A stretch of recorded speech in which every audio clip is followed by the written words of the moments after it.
Good morning everyone, good morning mga kakapsat. Welcome back to my YouTube channel, Melody Tablet Alejo. In today's video, tayo po ay biglaang mamamasyal sa Tagaytay dahil alam niyo naman kasama natin si Mick, ang batang ang daming request kay Papa Bean. Alam niyo naman ang mga bata, lalo na pag si Mick ang nagre-request, hindi pwedeng hindi pagbigyan, di ba Mick? Kaya kahit saan, ang dami niyang nalalaman na marami daw pa siyang lugar na hindi napuntahan. Gaya ng Skyranch, kaya maski umuulan, kami po ay na masyal sa Tagaytay. At the same time, doon na rin kami nagland. Kasi baka wala ka. Saan na? Asan ka na, Mick? Andiyan na pagkain. Andiyan na daw yung pagkain. Tuwan-tuwa na ang aming Mikoy. Kasi andyan na daw ang pagkain. Kakain na. Ayan. Magkakatabi sila ni Papa Bean niya kasi silang apat po.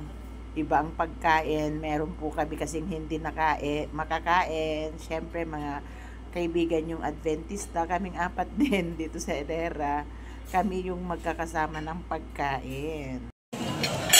Chapsoy, tignan mo yan.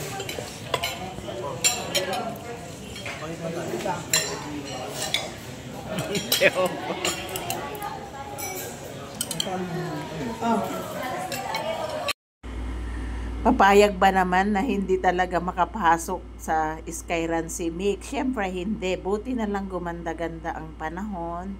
Medyo huminto ang ambon, tsaka ulan. Konti na lang, medyo tumitila na yan. Medyo sumikat ang araw, kaya pumasok talaga sila sa Skyranch. Sabi niya kasi, hindi naman daw siya makapasok kung dadaan lang. Parang hindi daw niya nasilayan ang Skyranch. Mareklamo talaga ang batang to. Ang daming alam, akala mo malaki na siya pero he is only 6 years old. Kaya pagbigyan natin ang batang si Mick. Ito na, pauwi na sila. Ay bit-bit na si Ate Faith na ano ba yung bit-bit na yan? Hindi na kami sumama sa Skyranch. I mean, hindi na kami pumasok sa loob ni Papa Bean. Silang 6 na lang ang pumasok.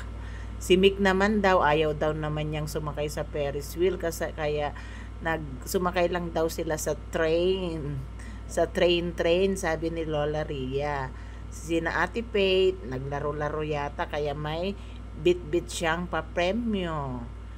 So, nag-enjoy naman sila lahat. Especially ang batang medyo makulit, maligalig, walang iba kundi si Mick.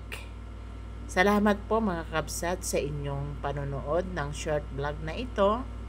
Kung nagustuhan nyo po, please paki-like, share, and subscribe.